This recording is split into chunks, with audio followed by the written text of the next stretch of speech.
求道很重要，有求道的身上插着无形的黄旗，可以躲劫避难的。不然的话，一般人呢会有插旗号做记号，插红旗的是被火烧的，插青旗的是被炮击打到了打死的。被插黄旗的可以躲劫避难的。插黑旗的被水淹死，插白旗的被吃钢刀就被金属的给杀了。你看那个是配合五行，还有5种颜色的。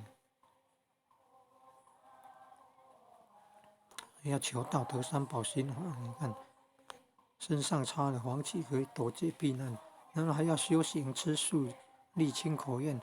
有研究经典的，有依法修行呀，改脾气、去毛病、净化身口意三业啊，修十善业啊，去除贪嗔痴三毒啊，转世成智，转凡成圣。